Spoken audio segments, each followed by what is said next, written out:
Welcome to Brother Owl's Garden. I'm Brian, and I honor your presence here today. I want to talk today about something called hungry ghosts. Now, right off the bat, I know that some people will dismiss that and say, well, I don't believe in that, or that's too far out there. Up to you. It's your choice. But I'm going to tell you some direct personal experiences that completely changed me on this topic, as well as a general overview of what hungry ghosts actually are. The term hungry ghosts is a specifically Buddhist term, but that doesn't mean that it only applies to Buddhists or Buddhism. It's just the Buddhist way of understanding this reality, this phenomena that we call hungry ghosts. The Buddhist teaching is that hungry ghosts are the souls, disembodied souls of people who lived very greedily, and they were very selfish and hoarding and greedy and cunning, and they were the kind of people that would cheat people, always grabbing to get more for themselves at the expense of others. Malicious people who are hopelessly caught up in anger, unforgiveness, and also trauma, insurmountable grief. Some of the causes may not be so blameworthy, so to speak. Some of them are very sad. People who cannot heal and cannot transcend these traumatic and painful and unclean things of life are likely to end up in the realm of the hungry ghosts, which is sort of between us and hell. It's sort of a limbo, a place in between. And ironically, limbo is another name for the Catholic term purgatory. And I think that it's perfectly fine if you want to think of the realm of the hungry ghosts as being more or less right on par with the Catholic concept of purgatory or limbo. And there's a third one that you may prefer to call this realm, this frequency, this dimension. And many of us know it as the lower astral realm. There's 3 subdivisions of the astral realm, and we're speaking of the lower, not the middle or the higher. So whether you want to say the realm of hungry ghosts or purgatory or limbo or astral realm, lower astral realm, we're referring to the same phenomena, the same realm. Now here in Thailand, I can't really say that I consider the Thais to be an extremely spiritual people per se, but a generally religious people, absolutely. I do differentiate between those two terms. I think you probably can discern what I mean. So, as far as religion, I'm referring more to traditions and rituals and lifestyles, codes of living, more so necessarily than introspective soul transformational practices and such. They're here, but it's not India, So, having said that, one of the things that you will see very, very common and prevalent throughout the entire country are little miniature spirit houses, if you want to think of them that way. They are like a little mini pedestal or altar or offerings pedestal is a way of thinking about it, with a little, Thai-style model home in there. And this is a place of offering for the spirits, or as the Thai call them, they call them. And they do refer to them as ghosts, but basically we're speaking of disembodied souls, and that can refer to wandering spirits, hungry ghosts, and also as well the spirits of a certain region or area. They will usually put these little structures in the corner of their property and make small offerings of soft drinks or even alcohol, small bits of food offerings and things like that. Some of it is for appeasing. Some of it is a little bit out of fear. I better make sure I'm on their good side. I don't want any trouble from them. But you will see them everywhere, and especially at temples, and sometimes even almost as a status symbol of sorts in some commercial properties. It's kind of gray area there. But in Vietnam is where I experienced the practice of engaging and acknowledging the hungry ghosts by far the most. It was like no other place that I've been. And Taiwan was almost as close as that. So in Vietnam, I want to share with you a few stories that were... I'm not going to tell you the name of the temple, and I'm not going to tell you the name of the monk out of respect for confidentiality, and I think it's okay if I share these with you anonymously, but I would not feel that it's okay for me to tell you the name of the temple and the monk. But a personal friend of mine who is a Zen monk at a temple in Vietnam directly told me this privately when the topic came up between he and I, as I had been staying there on a meditation retreat, living with and as one of the monks a few years back. When they were first building this temple, there was a lot of construction going on, and it's typical in Vietnam and other Southeast Asian countries for the construction crews to actually live on the construction site in sort of makeshift encampments. Might just be some tarps thrown up in a tent form, because it's just too much trouble for them to commute all the way back to their home villages and all that every single day. So they just camp there until the job is done. Now, this particular crew at this temple was working one day, and accidentally, I guess with a backhoe or some large piece of machinery, they accidentally backed over this offerings altar, this little pedestal where they would offer to the hungry ghosts and the spirits. They would make food and incense and flower offerings and things like that. They unwittingly knocked it over, didn't realize it, finished for the day, turned in for the night, and in the middle of the night, the abbot was awakened by a horde, a mob of, dozens of hungry ghosts, spirits, who came to him all together in a group and appealed to him and said, Abbot,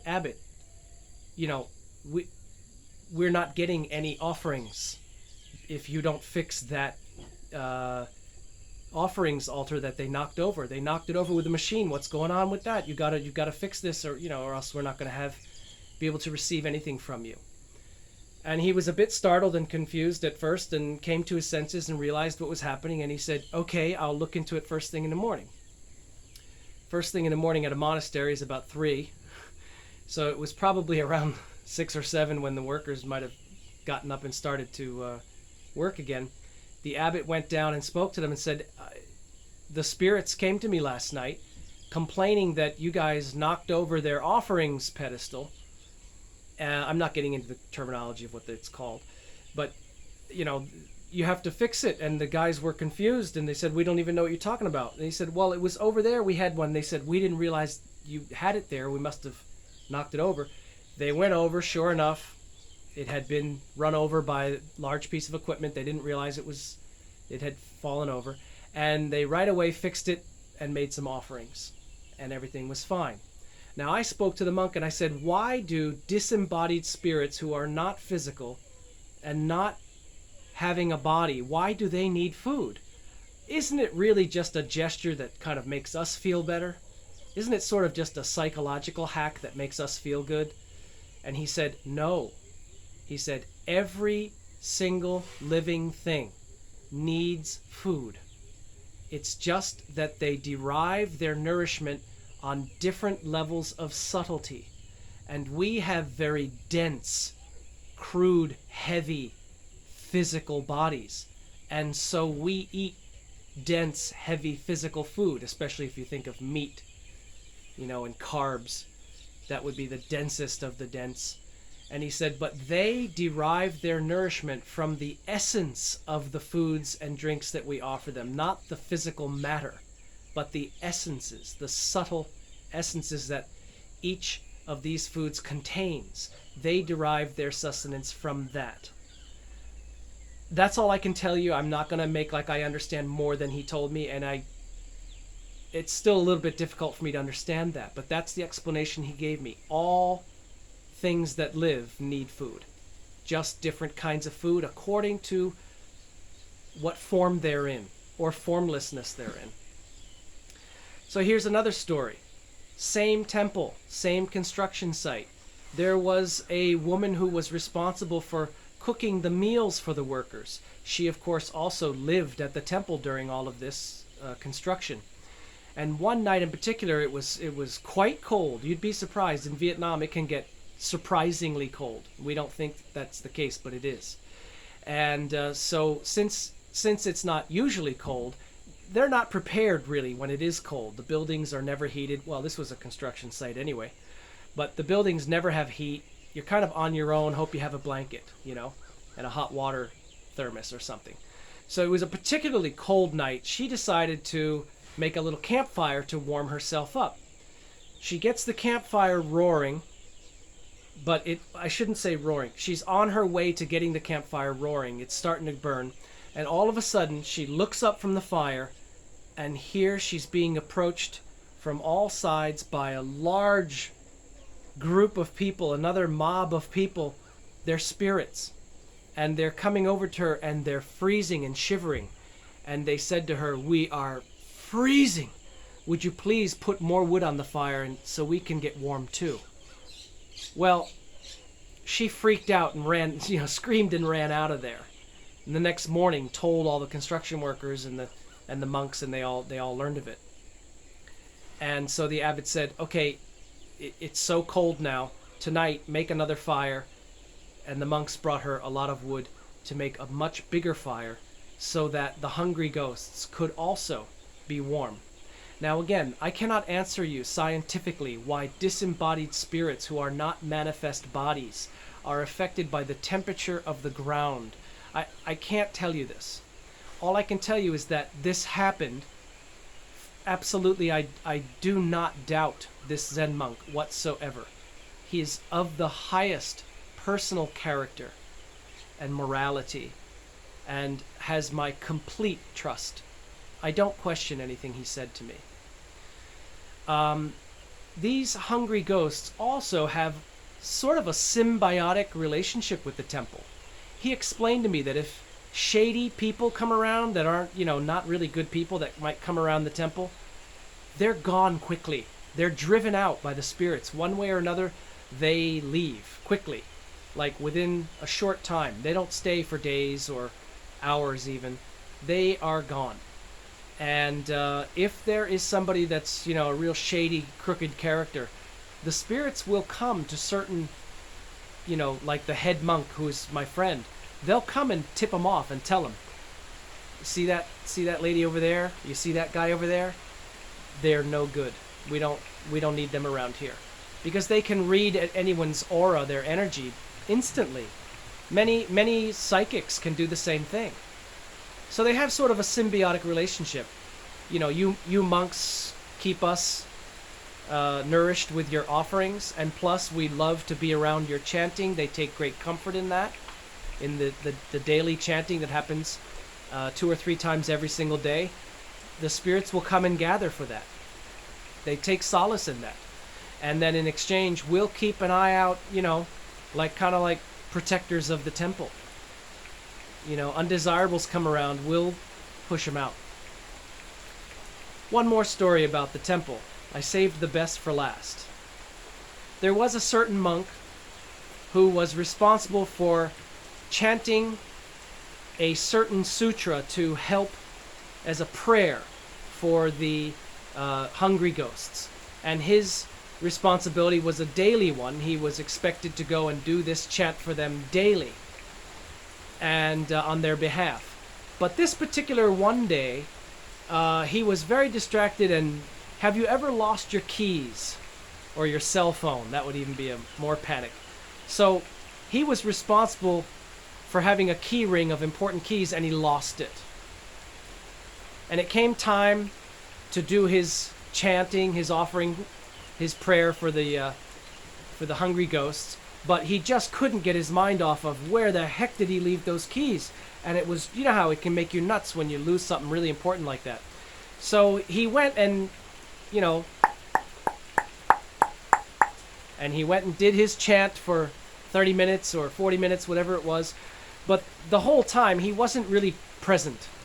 His presence, his mind and his full presence was on trying to remember where he left his keys. And the reason why I stress all this is because I want you to understand this demonstration of the power of intention. Can you guess where this is going to go? He finished up the chant, thought nothing of it, went about looking for his keys the rest of the day. Well, that night, the abbot was visited again. Big mob of these spirits came to him and said, Abbot, what's going on? What's with the keys? They're all holding keys in their hands.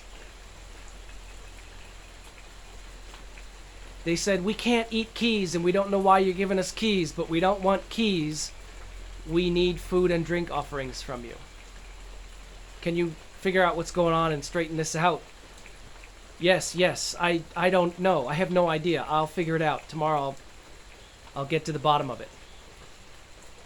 The abbot goes around the next day and questioning a lot of the monks. Comes to the one that was responsible for doing the chant, the prayer offering. And he says, did anything different happen yesterday? What? I don't understand what's going on with all these keys. And the monk turned ashen white. And he said, the whole time I did the chant yesterday, all I could think about was the keys that I lost. So the abbot sort of smacks him on the head and says, well, you can't do that. You can't have your mind stream on keys when your intention, your mind stream is supposed to be on helping the hungry spirits by way of your chant and your prayer. And so that's a demonstration of the power and effectiveness of intention. The ritual itself is less important than the intention that we imbue into the rituals that we do. So, you know, some people will dismiss these stories. That's your choice. Be my guest. I assure you that they are true. Whether we can understand them and explain them, or even believe them, or not. And I'll close with one more that just happened last week. Again, I can't give you names out of respect for privacy, but I have some Reiki clients. And two of my Reiki clients are a couple together. And they were speaking to me about something that happened, and they were concerned and asked me, what do I think I should do? So the situation was that, I'll say person A and person B. Person A and person B were walking together in a sort of a shopping mall area, and they had to use the restroom. And as they came out of the restroom, person A suddenly felt very nauseous and unwell. And person B, at the same moment, sensed very decisively a presence. So at the same moment, person A falls very nauseous. At the same moment that person B senses a presence of a spirit. And they got kind of freaked out and confused. What is going on here? You know, like most of us would think. And they said, you know, what do you think is going on with this? And person B mentioned, you know, that's the thing with person A. She's always like volunteering or wanting to take on, literally absorb the pain and suffering of others into herself as a way to be helpful to other people.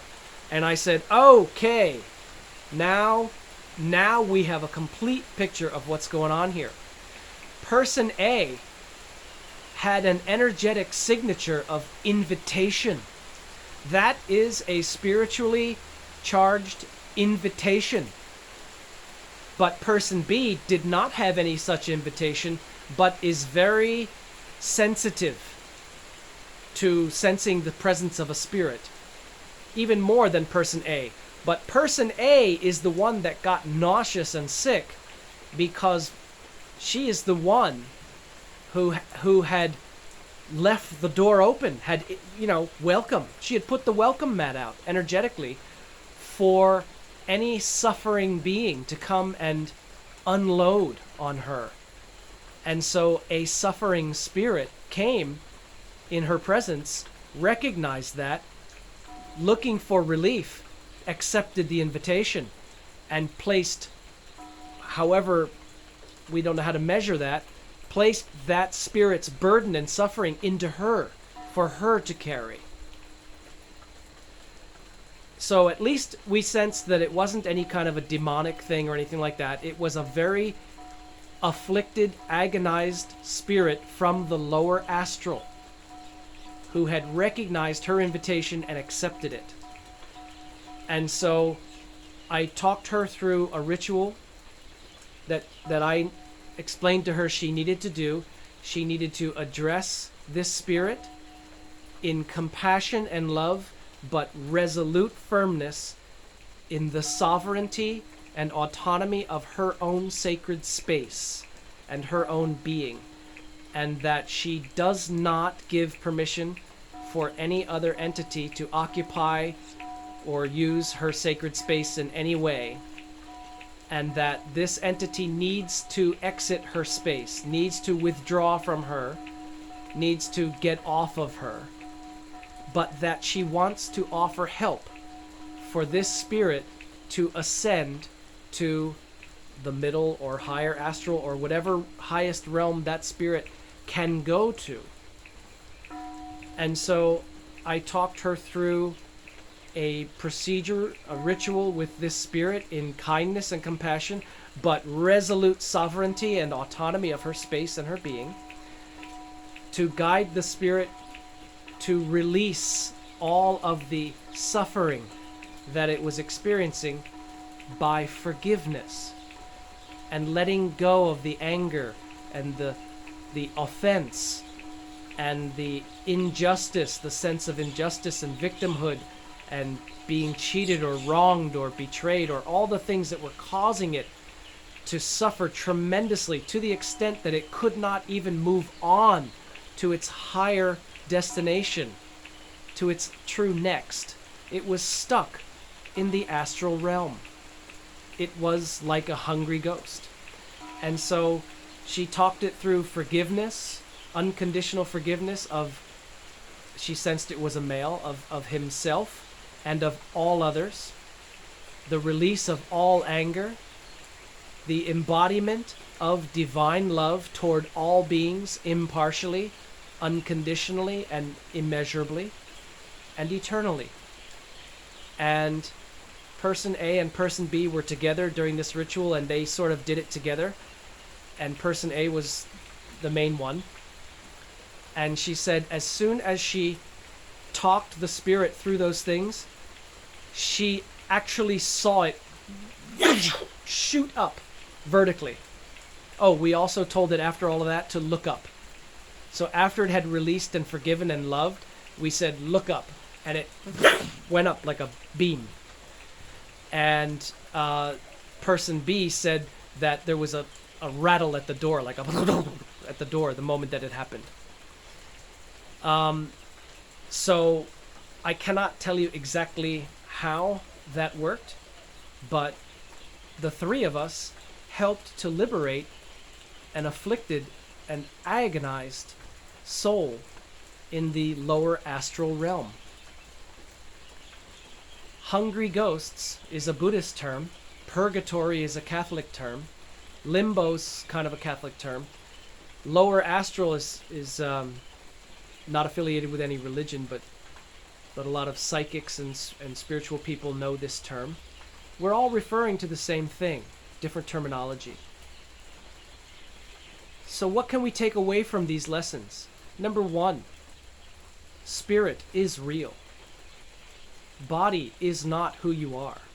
When you withdraw from your body, you continue to exist. And whatever baggage you lug with you, stays with you until you have resolved it through release, forgiveness, and love. And we can hold on to it for as long as we like. Or we can let it all go now, today, and not even carry it another step forward. We don't want to be stuck in that realm. We don't want to be there. We want to go way higher than that. And we don't want to live with those burdens on us now. So let's resolve them, release them, heal them, and transcend them. The hungry ghosts have a lot to teach us if we are willing to receive these lessons, and the sooner, the better. Remember to abide in thankfulness for your highest good in the most benevolent outcome of the divine will.